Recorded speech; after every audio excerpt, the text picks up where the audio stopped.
3, 2, 1. This is a special episode of Scoreboard. Like we said, this is the first time we've been able to record. Normally, it's this table, a lot more close, a lot tight. I just realized we're on video, and I just wiped my nose. In a closet-like thing. But because this is a special Scoreboard, it's special circumstances. We have very special guests. If we could go down the line and introduce a little bit of who we have in studio, starting with the coach of all coaches right now, the man, the myth, the legend. The high-flying That's right. coach. Coach Romero, talk to us a little bit about who we have here, sir. So we got with us here Ezra Scott. He'll be our future captain next year and one of the leaders on the team. And then we got with us Brian Placencia, who is the brains of the team right there. There we go. Love it. Coach. I have a question for Ez real quick. I want to know, who's the better fisherman, you or your grandfather? Oh, man. That's an easy one. Definitely me. Easily. Also, how many times a day does your grandfather text you about soccer? Because he texts us a lot during the day, but I don't know. No, if you guys think it's a lot, it's definitely a lot more for me because I love it, man. no, he texts me all day, and that's literally all he does. I'm like, dude, do you even work? What do you do? Like, just texting me all day, but no, it's fine. He's happy for me, so I'm happy too. Absolutely. And listen, Brian, Ezra, we've talked to you guys before. We've done Beyond the Arches. You guys were there. I've known you guys for a while now, getting to talk to you over time. Brian, I know your cousin also plays on the team, I believe I remember, right? So talk to me, Brian, about this moment, sharing it. Obviously, we'll jump kind of right in, but going from the state semifinal, making it this far, but doing it with family on the team, family in the stands, and then this family you've created at Dragon Soccer. Talk to me about how special it is for you. You know, it feels really special. You know, there's a lot more family in the team. Mm-hmm. You know, just to be able to reach this final, it feels incredible. Right. Just being able to finally reach that. And together as a family, it feels great. Yeah. And, you know, Coach Romero, this team, we talked about it. We talk about you, I mean, every single show, it feels like, even when it's not soccer season, because Chief is always texting us about soccer season. But when we talk about this team, the teams before, you know, you've made third round plenty of times, right? It's like time and time again. To get over that hump, to get to where you are now, right? It was reaching the state semifinal, right? One game at a time. Now you're playing for a state championship as a coach. Talk to me about this journey with these students currently and the students who came before them to help get this team where they are. Absolutely. I mean, when you talk about Southwest soccer, there's so many guys that come to mind, you know, and what I'm extremely proud about these guys is they're about to be the standard, you know, and this senior class, you know, not a lot of them were on varsity as freshmen, where in the past, you know, we've had a few guys be on varsity and stuff like that. So a lot of these guys have waited for their time, waited to be big time players for us, great role models for the underclassmen, you know. So I'm extremely proud for this senior class. But, you know, you can't give all the glory just to them, because what's paved the way has been what was before us, you know. And like I'm sure y'all saw Coach Ludian's interview. Mm-hmm. He talked about, you know, the old school guys, you know. But I feel like when Southwest soccer really had the change was, you know, when Coach Jaramillo got here and he had a great group of players, you know.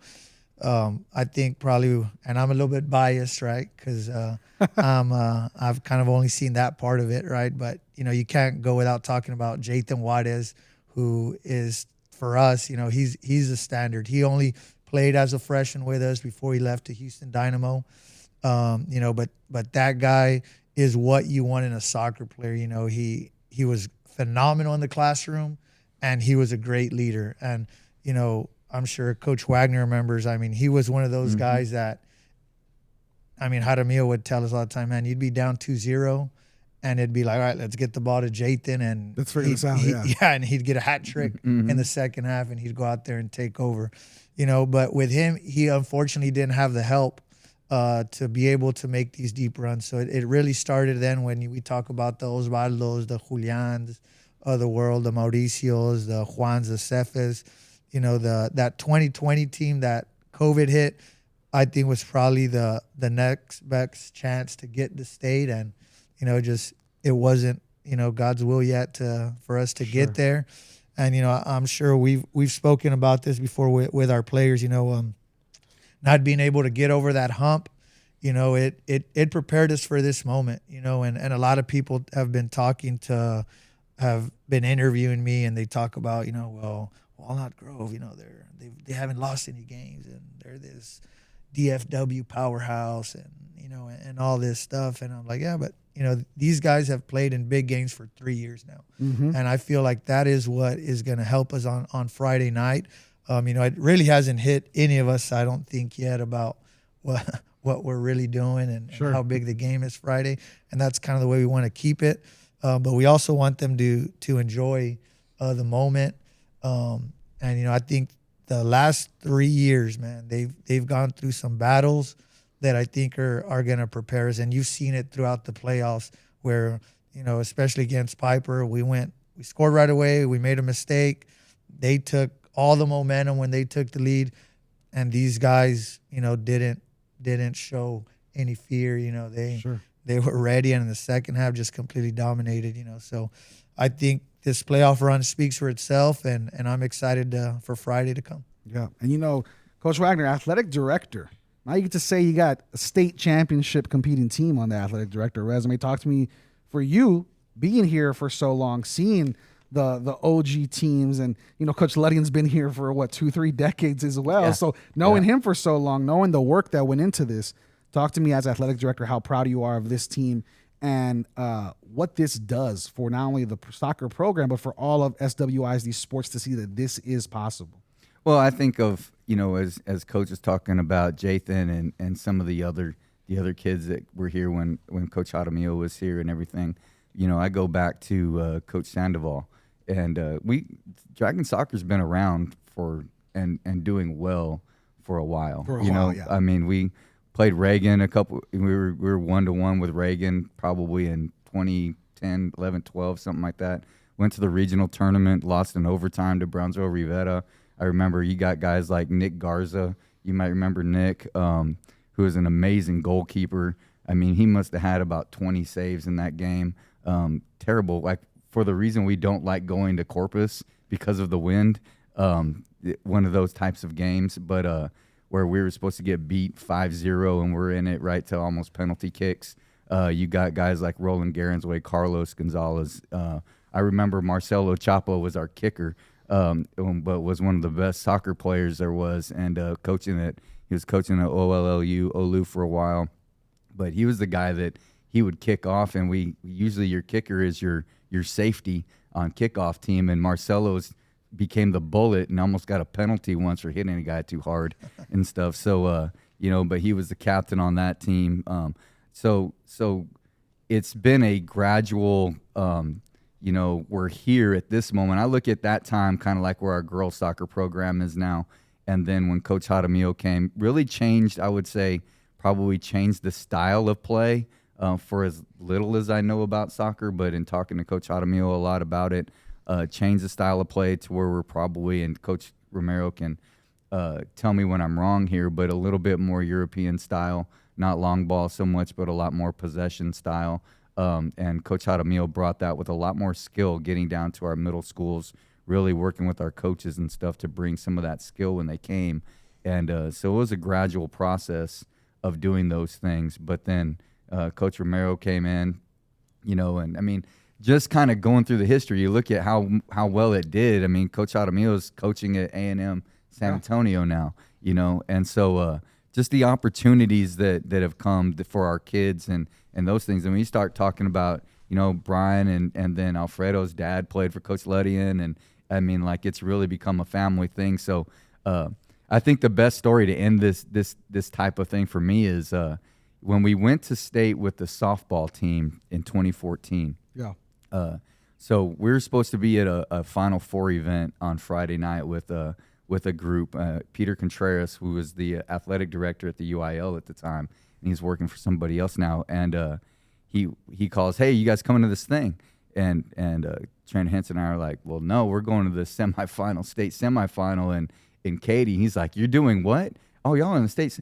Do they even know what's going to happen when you guys show up?" And because what happened at state, we showed up with about eight buses. Well, you remember you were in high school. I was still in we school. showed up about 8 buses of students, and there wasn't a very UT's softball stadium, not very big. Yeah. And we're playing the Woodlands, and the Woodlands has about 100 people sitting there, Maybe. And then we were lined up all the way down face paint, and Yeah. looking like everything else like that. They didn't know what hit them, and so Peter Contreras tells us, he's like, holy moly, I don't think they know what's about to roll into town and stuff like that. And I think they're right. My wife called me today, and she's like, we just heard that Walnut Grove is just trying to put together a spirit bus, like one, and we got 6 going up there on Friday night. You know what I mean? And so I don't know that they're, and then, Alvarez, Lieutenant Alvarez texted me like, you don't think we're going to sell out that side? Are we going to need more room? I was like, I don't know about that, dude. But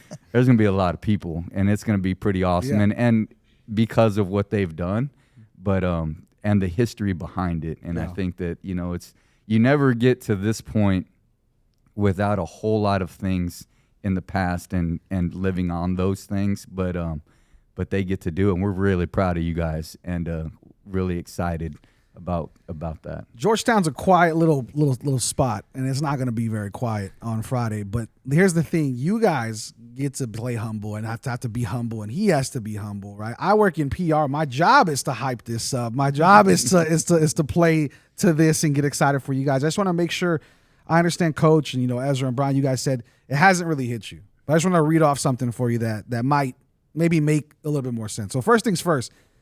He's here. He's been here longer than I have. I went to school here. My family went to school here. I was there as a senior for that state trip to Austin with the softball team. This is, undoubtedly, there's no conversation, this is the best team in Southwest ISD history. You guys have made that statement already. That's fact number 1. Fact number 2, you guys are number 9 in Texas right now. I don't know if you know that, but the number 9 school in Texas and number 52 in the country, in the entire country. But that's number 9, like 6A through 4A. Yeah, that's not like that's in 5A. Yeah, this isn't just 5A. This is in general. So you guys are doing some incredible stuff. Coach Romero, talk to me. Did you manifest this when you got here? Did you say, I really want to make this program go here, and this is where I want to go, and this is what I want to do? And how did you get here mindset wise? You always hear he's big about saying like talk it into being happening and talking into the truth. Did you kind of talk with family and friends of going like, if this works out and this works out, I really think we could make this or was this just a genuine, we got here through hard work and figuring things out as we went? No, I mean definitely. It's been a goal of me personally, right, and I think for our boys as well, and I think we've been talking about it for years that we would want to get to state, that we have the players to do it. And like I've said it in the past, just we haven't had that little bit of luck that every champion kind of needs, and during this playoff run, we've seen it. We've always known we've had the players to do it. Unfortunately, there's been times we run into Valley View that was almost like a pro team, right? And then last year I think is when these guys truly believed, like, all right, you know what, we are good enough to win this whole thing. I think last year was probably the first year where we truly lost knowing that we were the better team, and these guys took it to heart. These guys, we were working at it. A few weeks right after that loss, and the work these guys put in over the summer, like I've said in interviews this week, it hasn't been a 1-year process. These guys have been working for it for 3-4 years now. These guys do a great job of, as soon as our season ends, the majority of the team is playing club, so they've been playing year round, and obviously, that helps. Yeah. And every year we go to Georgetown, right, to the Georgetown tournament, so that when we are there Friday night, it's not our first time playing there. It's we've been here, we've played on this field, we've had success on it, and now we want to go out there and bring it home on Friday. And I'll tell you what, I want to talk to Brian real quick, right? We're going to get to both you guys. So now you guys get to take the mic, have a little fun. I played under Coach Wagner. This is my man. We've always had a good relationship as whether a student, coach, whatever. I don't know what it feels like, Brian, as a senior to lose one regular season game in 4 years, but talk to me about just the dominance of the seniors who you grow up idolizing as a freshman and sophomore, and how has that helped you become the leader you are as a senior now today? Talk to me about just this dominant run that you've been able to experience as a high schooler, where you literally have lost one game in the regular season, district champs every year. You're enjoying, the highs and the lows that come with it. And now to finish that senior year, competing for a state title. Talk to me about those who came before you and helped making you the leader that you are today. Oh yeah, those historic seniors, as Romero said, the really great players they've had in this program. It really it paves the path for us. It sets an example as what we need to do, as how we need to play, and how to do the things right. And that really helped the team as a whole to be able to be where we are right now. Yeah. And to make this historic run, it feels really, really special. Losing that one game against Legacy, it was really tough, but it really motivated us to push and to be better, because we knew we were a better team, but unfortunately the luck wasn't with us, and we took that loss. And to be able to come back and now be in the state championship game, it feels really great. Yeah, and I will say this. We've talked about it. Because of the job you've done with the coaching staff, because of the job you've all done as players, I think you look at Legacy, that program's come a long way to compete as well, right? And so it's making everybody better, the things you guys are doing. Ezra, talk to me as a junior, man. Not only a junior, but also, like we said, you got Chief, your grandfather always on you. You have constant eyes of the district on you because of that, right? But talk to me as a junior, how have these seniors really helped push this team to where you guys are today? So this year's a little bit different because, like, Brian is a great leader. He's always on us through in real life, through text messages. He's always on us. I think he's our big success, like one of our reasons for success this year, because he's really helped us through every practice. There's sometimes where maybe we don't want to go, maybe we don't want to be there, but we just got to push through, and got us where we are now. I love it. And listen, I want to get the elephant out the bag. We love putting on the spot, because as much as me and him love each other, we have no problem going at each other and making jokes. Coach Romero looks real calm and chill and collected right now. What kind of coach is this when it comes to the practice field, the games? Talk to me about how hyped he gets and how excited he gets for this team as well. Yeah, he's always excited for us, always happy for us, always celebrating with us. But obviously, we mess up and he's on us, but that's a big part of our success too. He's just correcting us, and now he's calm. He's always calm. He's playing it smart. He said, I don't want to do no more running right now. Yeah, listen. What about you, Brian? Talk to me about Coach Romero and any specific good stories, fun stories that you have of Coach Romero as a senior now, growing with this team. Obviously, there's going to be a lot to miss as you move on from high school, but talk to me about the coach he is, the Coach Luddy it is, just this coaching staff in general, how wonderful it's been for you. Oh yeah, they've been really great. All 4 years or 3 years. I've only been here for 3 years, but they've been really great. They've been great people overall, great mentor, leading us to the rights and wrongs. Romero's a really calm guy, but when it comes to soccer, different person. and Coach Ludd, he's always on us, trying to lead us the right way. So it really helps for him to be with us. And also Coach Molina, he's been a great part because he's really close to pretty much everyone. So it really helps that he's close to us, and he always leads us the right way. I love it. I want to know, what's the funniest thing that Coach Ludd has told you guys? I don't know. That's appropriate to say. Yeah. That's appropriate. Yeah. Yeah. Because he's the king of one-liners and just little things. These guys get ripped daily by him. Even the team breaking all the records and making state champ, he's still ripping them. He don't let up, man. I love it. Well, listen, we don't have to say any specific stories because I'm sure Coach Luddy has his own way of doing things. But talk to us about just, especially with Ezra. Talk to me. Obviously we're focused on the now. There's a lot of good things happening now. But you, Coach Romero, as we all do, when we get to Friday, once Saturday comes, regardless of the finish of what Friday looks like, right? You still have another year. Plenty of others have another year. I believe your cousin has another year, right? So looking at this team, how is this team set up for the future? We'll start with you, Ezra, and then Coach Romero, if you could just pick up after as far as how is this team set up for the future following such a huge run like this? I mean, we'll still be good. We always have. No surprise. No we always have surprise. talent. Yeah. I mean, for many years, It's a we've had talent revelation. coming in here, and it's Yeah. going to continue to be that way. But I've got big shoes to fill as a junior with this guy and all the other seniors, Jonathan, Valente, like those seniors. I've got to step up next year. Sure. And Coach Romero, what do you think about the underclassmen of this squad? No, I mean, it's every year, you know, seniors graduate and they always tell me, right, oh, you're going to miss us, coach. Y'all aren't going to be as good. And I always say, well, we'll see, you know, and every year it's turned out that we turn out better, you know, and not that we don't miss those guys. Obviously we do. Sure, right? sure. It would be awesome to have Ramiro in the midfield again, to have John an extra year, to have Hector, to have, you know, the Leos and all those guys back. But these guys, man, they do a great job of, all right, we lost these guys. Let's figure out how we're going to fill in the empty spaces, and let's see how we can adjust to that. You know, I think another big thing that helps us out is, you know, y'all mentioned at the beginning with McNair winning a championship. I was there on last Saturday, and let's just say we got some studs coming, you know. And, There you go. And I think that's what plays a success into this, is that, you know, even this year we have, I think we're like 10 seniors, but I mean, you know, we have a sophomore John who's going to be ready to step into starting role next year. You got a sophomore Luis who's a stud and is going to step into starting role next year. You know, you got Brian Ortiz, who's a freshman, that is going to be able to be a good role player for us next year. His brother, that's an 8th grader, is going to be Oh, man, there you go. coming, you know.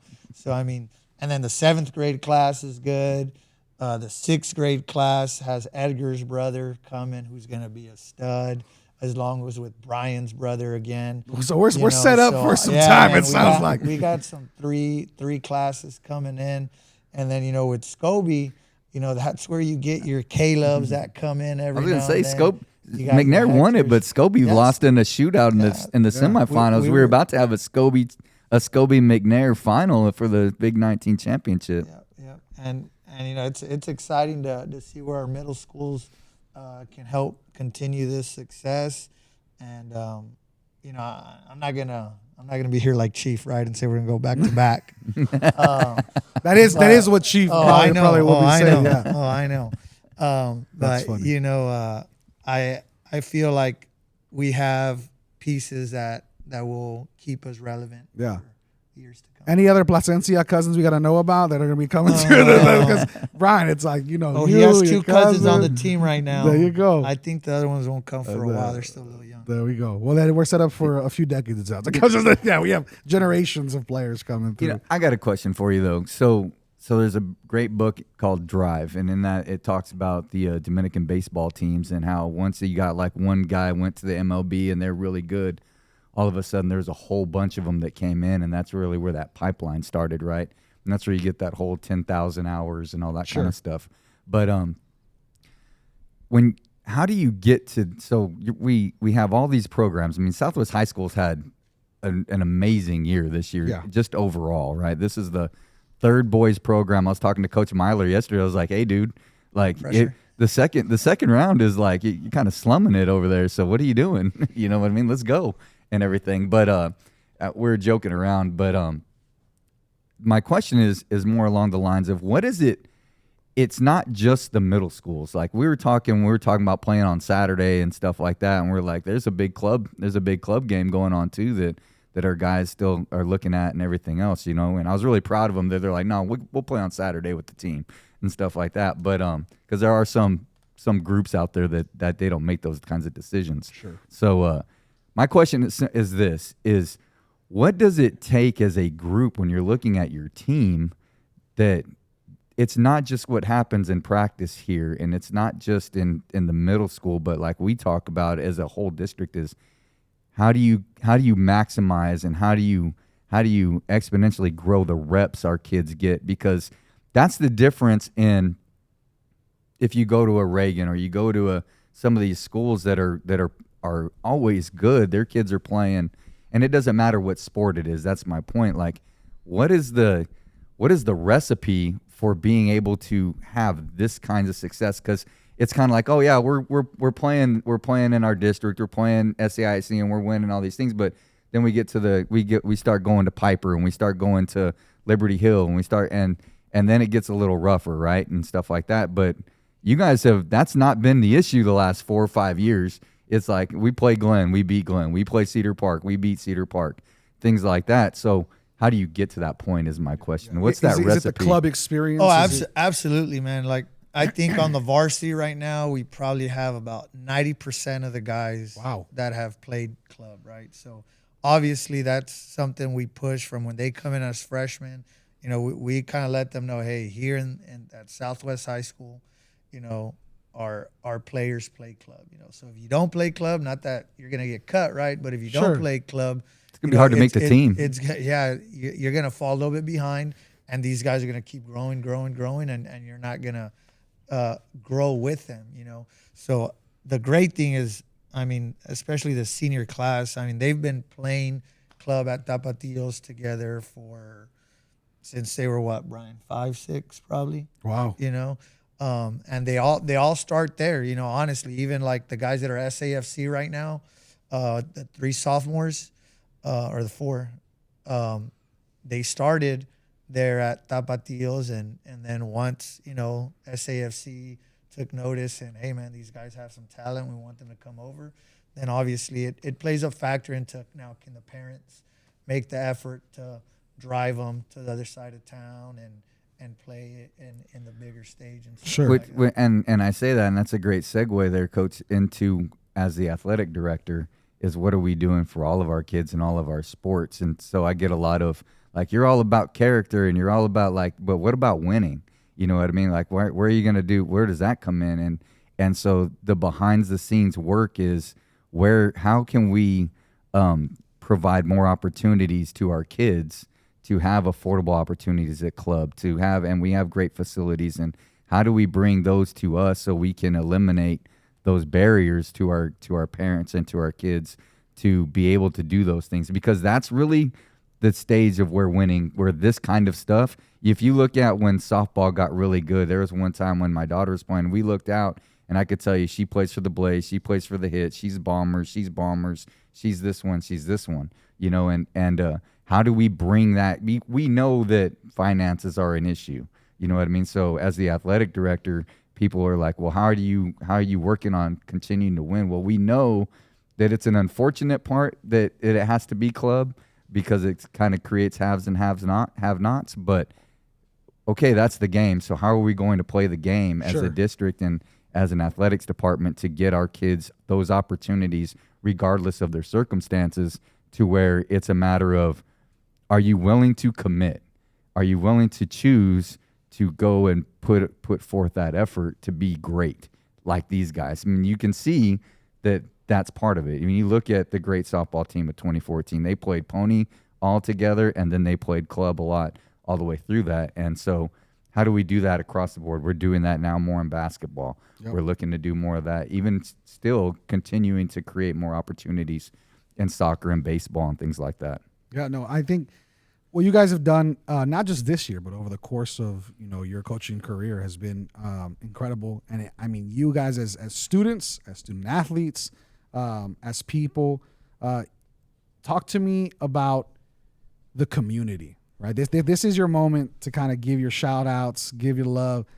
It seems like every week you guys just got to get used to a parade happening, right? So just talk to me about the parade, seeing the students from Southwest Elementary come out, right? The little ones, high-fiving you guys, idolizing you guys.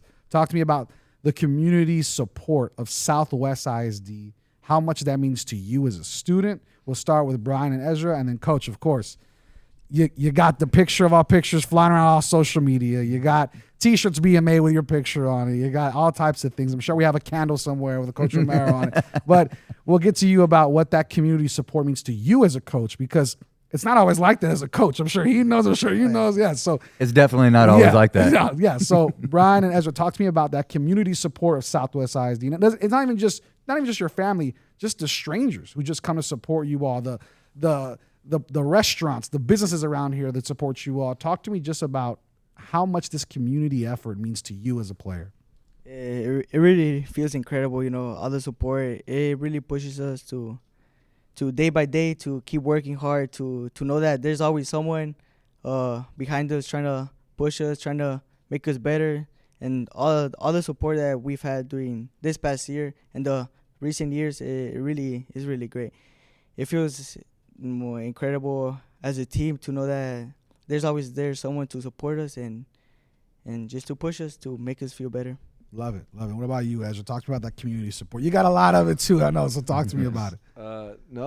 It feels great. And especially, you know, and sometimes we get kind of low because like the loss from Legacy. But even after that, you know, we still see that we have people behind us that are always rooting for us. Yeah. And then things like that parade is a real morale boost. You know, like I see all these people that, you know, maybe I didn't know that they're supporting me, but I see all of them here. I'm like, man, this is crazy. So I want to keep going. You know, just keep doing it. And Coach Romero, you're living the coach's dream right now. Not every coach gets loved by their community for making the right decisions and making the right things. Talk to me about what this community support and love and the T-shirts and the candle that I'm sure is somewhere out there and the pictures and all the from social media to in real life. I'm sure we had a special meeting, a little behind the scenes. We had a special meeting talking about, okay, what's going to be the week for state. You walked in, me, him, your superintendent, right, Chief Palomo, you have these directors, executive directors, assistant superintendents, and as soon as you walked in, everybody stops talking, you get a round of applause. Like, how special is that as a coach to know that you have love from the people you know, from people you don't know, and just kind of all around? No, absolutely. I think that's what makes Southwest a special place, you know. And when I first got here, you know, I would hear it all the time, Southwest is like a family, Southwest is like a family. And, you know, right away, you know, you start seeing that. And obviously now that I've been here for about 7 years, you know, I was 4 years with the girls. Now this is my third year with the boys. You know, you start seeing players that you coached come to the games. You see their families come to the parade. The Stouts were out there the other day. And every year we've gone to playoffs, even on our way out, you know, they're there honking and stuff like that. So it's been an amazing experience to see how much love we get from our athletic directors, from our superintendent, from media, from chief, and all the police, you know, from our student body, from the elementaries. I mean, it's a special time right now. We're gonna enjoy it, and you know, we told these boys, you know, enjoy the moment, but the job's not done. That's right. We're not just happy just going there and playing the game. You know, we have to really go out there and give the best version of ourselves, and that's kind of what we're going to do. Well, I know time is of the essence, and we got to get you guys back out. So I have my last question for you, and it's a simple one, but not so simple. We see it all over social media. We'll start with Brian. Hasta el final. What does it mean? How'd you come up with it? Why did you come up with it? Obviously, I know what it means, but just explain a little bit about the idea of the slogan, the theme around it. Why hasta el final? Well, you know, it really means, you know, just give it that last push, that little extra effort to be able to be where we are, you know, always keep fighting no matter what's happening. So I think that's what really pushed us to do these past 3 years, to always be there, be the best. And now it has a double meaning. That's right. Yeah. Exactly. But talk to me, Ezra, and then we'll get to you, Coach. Hasta el final. Did you guys, who thought about it? Who came up with it? And what kind of is the ideas behind it? Well, credit to Coach Romero, and I'm not much of a Spanish speaker, but I mean, it's just keep going, you know. Yeah. You know, maybe we win this game, maybe we win all these games in a row, but just keep going, keep pushing. Yeah. Let's get to the end. And what about you, Coach Romero? Talk to me about how you came up with it. If you're the man behind the picture, behind the hashtag, I behind the have one question before we get, because Brandon said we have to go. So, can you give us a little bit about Walnut Grove? Because there's going to be, you know, we average maybe like 7 listeners because Brandon is, nobody likes Brandon. That's I'm not just true. kidding. It's more me. But anyway, my question is like, for those who are like, who the heck is Walnut Grove? Like, Sure. I think, and I told the story last week is when y'all went to the Governor's Cup in Georgetown, Coach Romero's told me a couple of times, y'all shared the same hotel and everything. We played Austin Bowie. We beat Bowie 2-1 on one day, and they beat them 2-0 on the other day, and things like that. And so just share real quick. Not really your game plan, but what do we expect to I I started reading your game plans you sent on SportsU and stuff, so I've learned a little bit more soccer lately. But so I know about Mason and all that kind of stuff. But tell everybody kind of what we should expect from Mason. I mean, not from Mason, but from Walnut Grove. They're obviously the best team we probably played this year, but I turn it over to you. Yeah. So, they're a very well coached team at this stage. Obviously, they're going to be top notch. But they play very similar to our style. Like Coach said, they have a number 8 named Mason, who's their stud. He's the one that I think he's had like 36 goals for them. So he's kind of like the one that, we're really focused on making sure we limit him. And if somebody's going to beat us, it needs to be somebody else, and then so I'd say the great thing is the past 3 games we've faced some great midfielders, and I thought we've done a great job of being able to contain. So to me, that's where I think the game is going to be won or lost is in the middle. They move the ball very well. They play the correct way, kind of like how we do. We switch it from one side to the other very quickly, and then they have some guys up top that can kind of hurt you.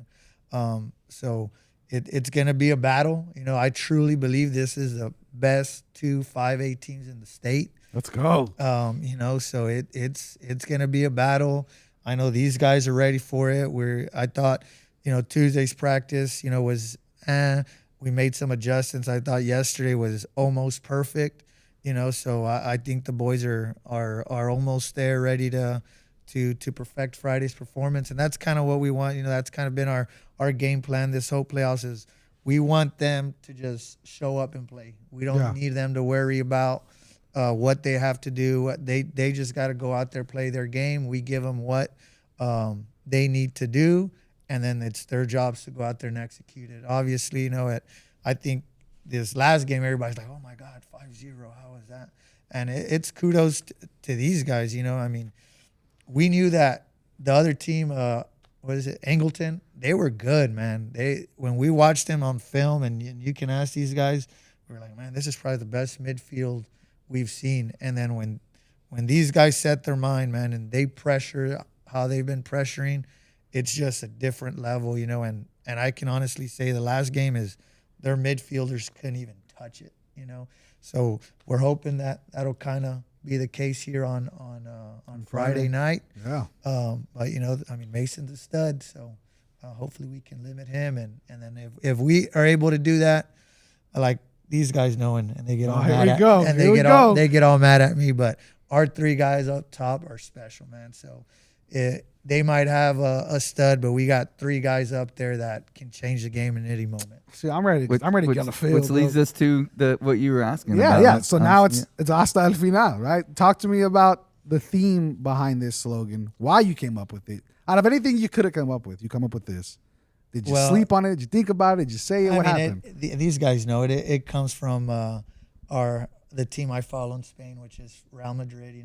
That is their slogan, hasta el final, and they're known for kind of what these guys have done this playoff is when things aren't going their way and you go down, is miraculously they're able to come back and stick it together, and I think from the first year we've done that. I'm remembering right now when we would go down to Laredo to play Alexander, we were down 3-1, and these guys freaking make a comeback and win it at the end, and that's kind of where the slogan kind of took its real meaning. Is these guys bought into it of like, hey, when we're down, just remember, play till minute 80, because in soccer, you guys have seen, you score 1 goal and the momentum can shift quickly, So our goal obviously has been to score right away, and if we don't, then we know we just got to go get 1, and if we are able to score that 1, we know there's more coming. That's what I'm talking about. Well, we will see you on Friday in Georgetown, Texas, Birkelbach Field, over at 6:30 p.m.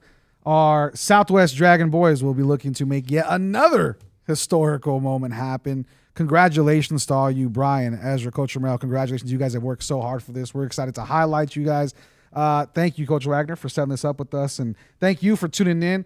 This is going to do it for this episode of Scoreboard, and as always, we are Southwest. 3, 2, 1.